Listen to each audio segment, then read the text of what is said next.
السلام علیکم ورحمۃ اللہ وبرکاتہ.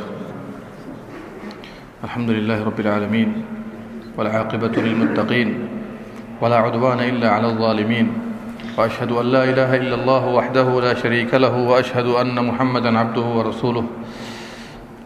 میرے بھائیو، ابھی آپ کے سامنے سورہ انفطار کی تلاوت کی گئی ہے. انفطار کا معنی ہی ہوتا ہے پھٹ جانا. پھٹ جانا. اس صورت کو انفطار کیوں کہا جاتا ہے؟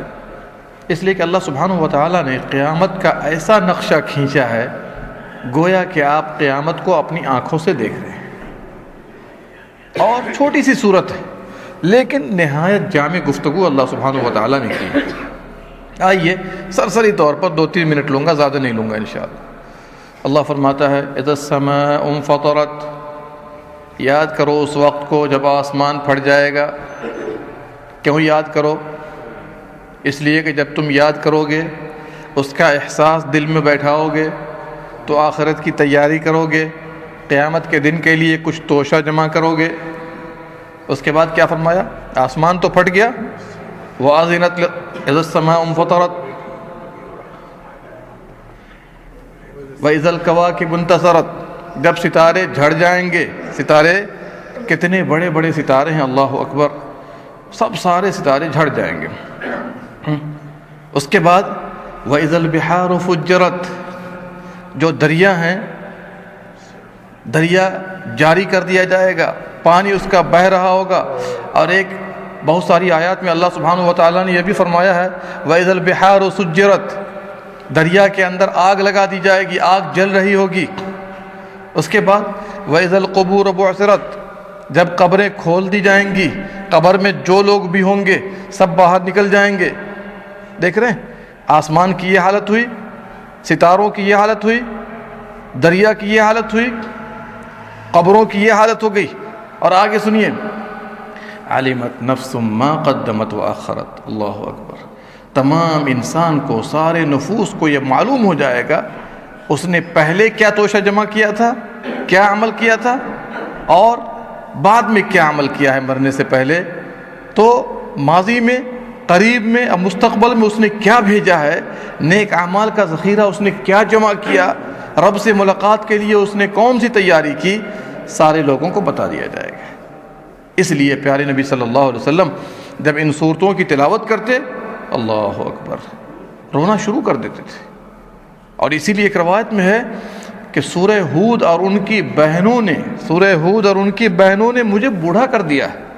جی ظاہر سی بات ہے، ایک آدمی جو قلب سلیم رکھتا ہو، جس کا دل بیدار ہو، زندہ ہو، اگر وہ ان آیات کو پڑھے گا تو متاثر ہوگا کہ نہیں ہوگا. لیکن دوسرے لوگ جو دنیا دار ہیں ان کو کوئی فرق نہیں پڑے گا. اور آگے دیکھیے یا ایھا الانسان ما غرک بربک الکریم. اے انسان، تم کو رب سے دھوکے میں کس نے ڈالا؟ پیدا کیا اللہ نے، جسم کو بنایا اللہ نے، دل، گردہ، کلیجی، پھیپھڑے، جتنے بھی قیمتی حصے آپ دیکھ رہے ہیں اپنے جسم کے اندر کس نے بنایا؟ اللہ نے بنایا. ہاتھ، پاؤں، کان، ناک، آنکھ اللہ نے بنایا. دماغ اللہ نے بنایا. ظاہر سی بات ہے کس کام کے لیے بنایا؟ کہ ہم صرف دنیاوی کام کریں، جبکہ ہماری اور آپ کی خلقت کا مقصد ہی یہی ہے کہ اللہ رب العالمین کی عبادت کریں، اس کو خوش کریں، اس کو راضی کریں. پھر دھوکے میں کس نے ڈال دیا؟ مقصد زندگی یہ ہے اور آپ اس سے انحراف کر کے کہیں دوسری طرف جا رہے ہیں. الذی خلقک. وہی تو اللہ ہے جس نے آپ کو پیدا کیا ہے. فسواک. برابر کیا، ٹھیک ٹھاک کیا. فعدلک. خوبصورت بنا دیا. دیکھ رہے ہیں آنکھ کہاں ہے، کان کہاں ہے، ناک کہاں ہے. اللہ اکبر. ان نعمتوں کا احساس ہر مسلمان کو ابھی نہیں ہوتا، ہر انسان کو ابھی نہیں ہوتا، جب تک وہ بیمار نہ پڑ جائے، جب تک ان حصوں میں سے کوئی حصہ اپنا کام کرنا چھوڑ نہ دے، تب جا کر احساس ہوگا. ابھی احساس نہیں ہوگا. ابھی آپ صحت مند ہے، جوان ہے، طاقت ہے، کام کاج کر رہے ہیں. ان لوگوں سے پوچھئے جو بیمار پڑے ہوئے ہیں، ان لوگوں سے پوچھئے جا کر صحت کی قدر جو بستر سے اٹھ نہیں پا رہے ہیں. جی کلا بل تکذبون بالدین. ہرگز نہیں، تم لوگ قیامت کو جھٹلاتے ہو. اشارہ ہے کفار مکہ کی طرف. کیوں جھٹلاتے ہو جی؟ انصاف کا تقاضا تو یہی ہے نا، جو جیسا کر رہا ہے اس کو ویسا بدلہ دیا جائے. ظاہر سی بات ہے ایک آدمی دنیا میں اللہ کی عبادت کر رہا ہے، ایک آدمی اللہ کی عبادت نہیں کر رہا ہے یا غیروں کی عبادت کر رہا ہے، دونوں میں فرق کے لیے اللہ نے قیامت کو رکھا ہوا ہے، ڈے آف جسٹس کو رکھا ہوا ہے۔ وَإِنَّ عَلَيْكُمْ لَحَافِظِينَ، ہوشیار رہنا، تم پر نگہبان فرشتے بھی مقرر ہیں جو تمہاری ہر نقل و حرکت کو لکھ رہے ہیں۔ اچھا کام کرو گے تو اچھا کام لکھا جائے گا، برے کام کرو گے برا کام لکھا جائے گا۔ کرامن کاتبین، 2 فرشتے ہر انسان کے ساتھ اللہ نے مقرر کر دیے۔ کتنی سخت ڈیوٹی ہے، کتنی کڑی اور باریک ڈیوٹی ہے۔ ذرا غور کیجئے، ایک کام جو آپ نے کیا صحیح ہو یا غلط ہو، کوئی چھپا سکے گا؟ نہیں چھپا سکے۔ کتنی باریک ڈیوٹی ہے، ذرا سنیے۔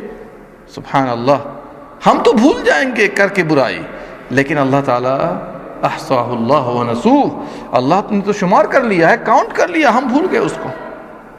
یعلمون ما تفعلون، جو بھی آپ کام کریں گے اللہ کو پتہ ہے، ان فرشتوں کو پتہ ہے، اور یہ لکھ رہے ہیں۔ آگے چلیے، جو نیک لوگ ہیں ان کے ساتھ کیا معاملہ ہوگا؟ ظاہر سی بات ہے، ایک آدمی کا ایم ہے اللہ کو راضی کرنا ہے، دین سیکھنا ہے، دین پر عمل کرنا ہے، دین کی دعوت کو عام کرنا ہے، توحید کو عام کرنا ہے، یہ نیک لوگ ہیں۔ ان الابرار لفی نعیم، ایسے نیک لوگ دنیا میں بھی نعمتوں میں ہیں، آخرت میں بھی نعمتوں میں۔ سبحان اللہ، قبر کے اندر بھی نعمتوں میں۔ یہ نہیں فرمایا کہ نیک لوگ نعمتوں میں ہیں، کہاں ہے؟ کہیں پر لفی نعیم، نعمتوں میں ہے، کہاں؟ وہ جہاں رہیں گے نعمتوں میں رہیں گے۔ سبحان اللہ، دنیا میں رہیں گے تو نعمتوں میں۔ کیا سمجھتے ہیں؟ یہ عبادات، یہ امر بالمعروف، یہ نہی عن المنکر، یہ نماز، یہ روزے، یہ حج، یہ زکوٰۃ، ذکر اللہ، تلاوت قرآن، توحید، سنت، یہ سب نعمت ہیں اللہ کی طرف سے۔ ایک آدمی برائیوں میں پڑ جاتا ہو، اس سے جا کے پوچھئے، جو نیک کام کرنے میں مزہ ہے، برے کام کرنے میں مزہ ہے؟ نہیں ہے۔ ظاہر سی بات ہے، دل والی بات ہے، دل سلیم ہو، دل صحیح ٹریک پر ہو اسلام کے، تو ان نیک کاموں میں جو مزہ آتا ہے، برائی والے کو برائی میں مزہ نہیں آئے گا۔ جی، اور اسی لیے نبی صلی اللہ علیہ وسلم کیا فرماتے ہیں؟ میری آنکھوں کی ٹھنڈک کس میں ہے؟ نماز میں۔ نبی صلی اللہ علیہ وسلم نے اپنی بیٹی فاطمہ اور علی کو کیا سکھایا تھا؟ جسمانی طاقت چاہیے تو اللہ کا ذکر رات کو بستر پر جانے سے پہلے کر۔ سبحان اللہ 33 بار، الحمدللہ 33 بار، اللہ اکبر 34 بار۔ دیکھیے، جسمانی طاقت کے لیے، سبحان اللہ، تاکہ خادم سے بہتر ہو یہ۔ تو اس طرح کے دلائل کو دیکھیے گا تو اللہ فرماتا ہے فَلَنُحْيِيَنَّهُ حَيَاةً طَيِّبَةً، ایسے لوگوں کو، نیک لوگوں کو ہم پاکیزہ زندگی عطا کرتے ہیں۔ ان الابرار لفی نعیم، قبر میں آرام و آسائش کی زندگی ہے، تفصیل بیان کرنے کی ضرورت نہیں ہے۔ قبر کی کھڑکی کھول دی جاتی ہے، ہوائیں آ رہی ہیں، خوشبو آ رہی ہے، سلا دیا تھا آرام سے سو جا، تفصیل حدیث کے اندر ہے۔ اور اس کے مقابلے میں جو بدکار ہیں، منافق ہیں، کافر ہیں، مشرک ہیں، وَإِنَّ الْفُجَّارَ لَفِي جَحِيمٍ، ایسے لوگ کہاں ہوں گے؟ جہنم کے اندر ہوگا، آگ میں جل رہے ہوں گے، کوئی آرام نصیب نہیں ہوگا۔ پانی مانگیں گے، کھولتا ہوا پانی دیا جائے گا کہ منہ میں ڈالیں گے، آنت وغیرہ کٹ کر نیچے گرے۔ سبحان اللہ، قبر میں آرام سے نہیں ہے۔ جی، قبر میں بھی آرام سے نہیں، جہنم کی کھڑکی کھول دی گئی، سانپ اژدہے مسلط کر دیے گئے۔ وَإِنَّ الْفُجَّارَ لَفِي جَحِيمٍ، کبھی جہنم سے نکلیں گے بھی نہیں۔ سبحان اللہ، یعنی کتنی بڑی سزا ہے اس دنیا کی مقصد کو بھلانے کا۔ اور آگے کیا فرمایا؟ یصلونہا یوم الدین، جہنم میں کب داخل ہوں گے؟ قیامت کے دن اللہ فیصلہ کر دے گا ان کا حساب و کتاب کیا ہوگا، پہلے سے ہی فارغ ہے وہ۔ ظاہر سی بات ہے، جو کافر ہے اس کے لیے کیا حساب ہے؟ آؤ اور جاؤ، آؤ اور جاؤ۔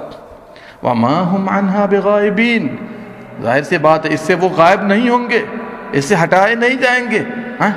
وما ادراک ما یوم الدین، آپ کو پتہ ہے قیامت کا دن کیا ہے؟ اللہ خود سوال کر رہا ہے، پتہ ہے آپ کو؟ ظاہر سی بات ہے، کسی چیز کی اہمیت کو بتانے کے لیے سوالیہ انداز اختیار ہوتا ہے۔ ثم ما ادراک ما یوم الدین، پھر آپ کو پتہ ہے قیامت کیا ہے؟ جس دن ہر ایک کو بدلہ دیا جائے گا، نیک لوگوں کو نیکی کا بدلہ ملے گا، بروں کو برائی کا بدلہ ملے گا، یہاں تک کہ سینگ والی بکری نے بے سینگ والی بکری کو مارا ہوگا، حالانکہ وہ جانور ہے، لیکن اس کے باوجود وہاں حاضر کیا جائے گا، انصاف کے ساتھ بدلہ دیا جائے گا، پھر ختم ہوں گے۔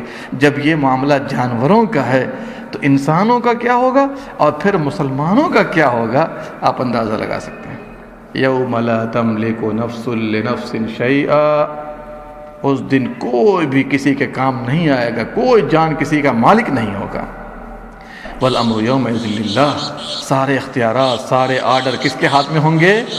اللہ کے لیے ہوں گے۔ سبحان اللہ، چھوٹی سی صورت ہے اور اللہ سبحانہ و تعالیٰ نے کتنے عظیم نقطوں کو بیان فرما دیا مختصر انداز میں۔ آپ فیصلہ کریں۔ تو میرے بھائیوں، قرآن کے نزول کا مقصد یہی ہے کہ ہم تدبر کریں، اس میں غور و فکر سمجھ بوجھ کر پڑھیں. صرف تلاوت کا نام قرآن نہیں ہے. قرآن تو اس لیے نازل ہوا ہے کہ آپ سمجھیے، اس پر عمل کیجئے، دعوت کو عام کیجئے. تلاوت اس کے وسائل میں سے ہے، لیکن اصل مقصد تلاوت نہیں ہے.